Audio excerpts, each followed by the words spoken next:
Les races de chiens les plus violentes au monde. Tout chien a le potentiel de mordre ou d'attaquer un humain. Nous avons traité un nombre important de cas de morsures de chiens impliquant des races qui ne sont généralement pas considérées comme dangereuses. Néanmoins, même si l'éducation d'un chien a le plus grand impact sur son comportement, il n'est pas faux de généraliser certaines races de chiens, comme ayant une tendance plus prédisposée aux comportements agressifs. Selon les statistiques, la grande majorité des morsures graves de chiens sont causées par un chien qui a été historiquement élevé pour son tempérament violent. Cela est particulièrement vrai pour les attaques contre les enfants.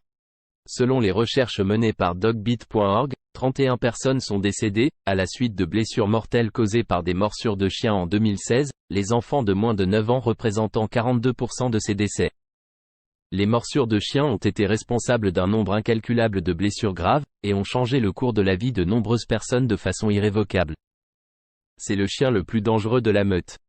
Pour accomplir une mission, ces chiens ont été délibérément développés pour montrer un haut niveau d'hostilité et d'agressivité physique. Cette liste a été compilée sur la base du pourcentage d'interactions violentes, chaque race de chien a été impliquée, ainsi que les raisons de leur élevage, qui a indéniablement un rôle dans le comportement, d'où la raison pour laquelle on ne voit jamais les chasseurs de canards chasser, avec des chihuahuas ou des marines s'entraînant avec des chiots. Numéro 9 Labrador Retriever.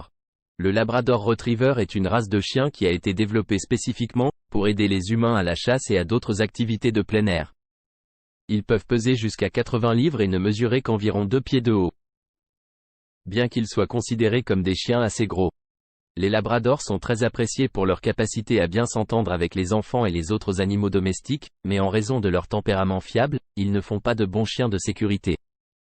Comment se fait-il que les labradors soient responsables de 2,1% du nombre total de décès enregistrés dans l'étude? La plupart du temps, les gens croient que le labrador essaie de protéger, soit son territoire, soit son approvisionnement alimentaire. Lorsque les humains essaient de modifier le comportement de leur chien, ils peuvent accidentellement mettre leur chien dans une position où il se sent menacé ou reculer dans un coin. Dans les deux cas, les labradors ne sont pas des créatures particulièrement agressives. Pourtant, ils sont capables de renverser les gens et de les mordre sévèrement.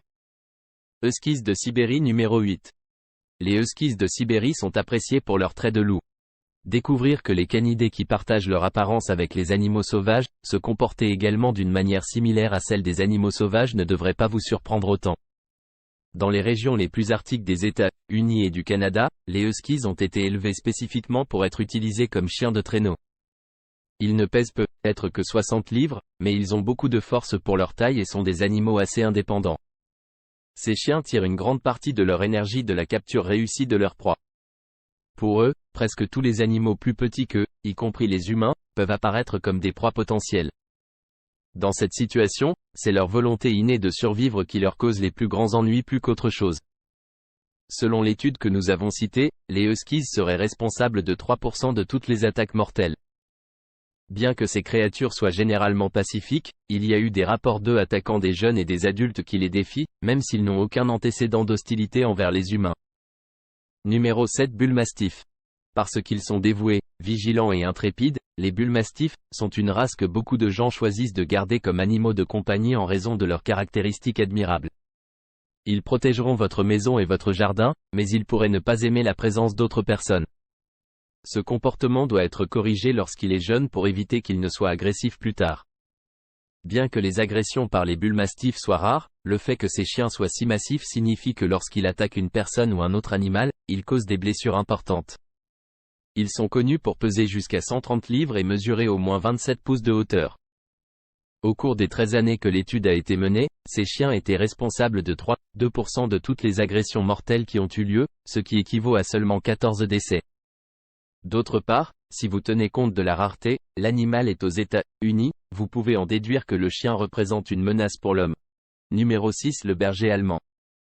Les chiens de travail tels que les bergers allemands sont devenus de plus en plus populaires dans les armées et les services de police du monde au cours des dernières décennies. La raison de cette décision n'est pas difficile à comprendre, ce sont des appareils robustes, intelligents, des chiens puissants et dangereux capables d'infliger des attaques mortelles à des personnes. La race de berger allemand, qui pèse en moyenne environ 90 livres, en poids et mesure plus de 2 pieds de haut, est idéale pour neutraliser les dangers potentiels posés par les humains. Le développement des chiens de travail à travers plusieurs générations a conduit à la création d'un instrument puissant. Malheureusement, les bergers allemands font partie des races de chiens les plus agressives. Ils sont responsables de 20 décès, ce qui représente environ 5% de tous les décès par morsure de chien, en plus de nombreux événements mordants non mortels. Les bergers allemands excellent à la fois dans l'agressivité et la territorialité. Le seul rayon de soleil dans ce nuage est le fait que cette race est tout à fait disposée à être entraînée. Numéro 5 Pitbull. Le Pitbull Terrier est une race mortelle de chiens. En 2016, les pitbulls étaient responsables d'un pourcentage stupéfiant de 71% des décès. Il est important de garder à l'esprit que les pitbulls ne représentent que 6% de la population canine totale, aux États-Unis, tout en analysant la signification de ces données. Le but pour lequel les pitbulls ont été créés a probablement le plus important rôle dans la propension de la race canine à un comportement agressif. Chaque race de chien est créée pour faire un travail particulier, et les pitbulls ont traditionnellement été élevés pour être mortels.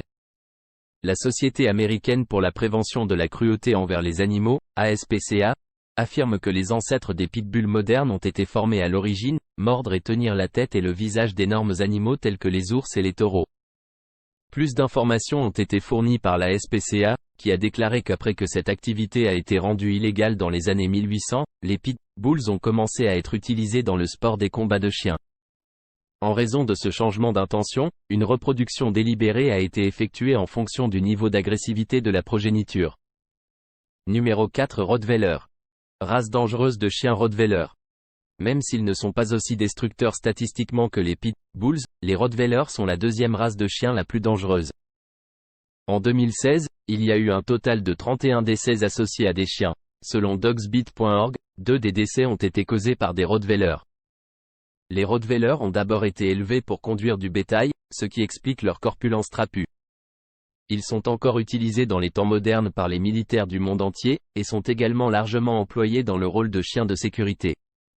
Ces chiens sont sensibles à la violence en raison de leur mode de vie énergique, qui, lorsqu'ils sont combinés avec leur corps musclé et leur besoin naturel de protéger leurs propriétaires, les rend plus susceptibles d'agir de manière agressive que les autres races.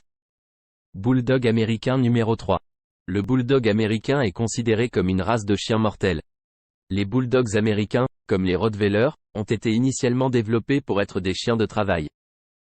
Le bulldog américain a une carrure particulièrement musclée puisqu'il a été développé à l'origine pour protéger la propriété, tuer la vermine, confiner le sanglier et le bétail et protéger la vermine de la propriété. Lorsqu'ils ne sont pas correctement formés, ces caractéristiques peuvent apparaître, mettant en danger les personnes qui n'y sont pas préparées. Numéro 2 Doberman Pinscher. Les chiens de race Doberman Pinscher sont considérés comme dangereux. Les Doberman Pinschers, qui se distinguent par leurs oreilles dressées et leur corps maigre, ont été développés expressément pour travailler comme chiens de garde.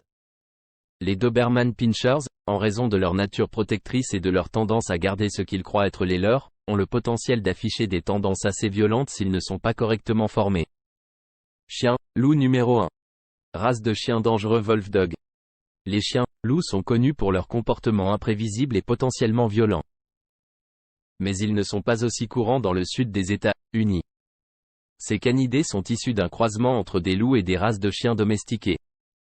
Ils peuvent présenter un comportement agressif proche de celui de leurs parents sauvages, en raison de leur forte relation génétique avec des animaux sauvages qui n'ont pas été domestiqués. C'est la fin de la vidéo d'aujourd'hui. Le trouvez-vous utile? Donnez votre réponse dans notre section commentaires ci-dessous, et n'oubliez pas de vous abonner à notre chaîne YouTube pour plus de vidéos.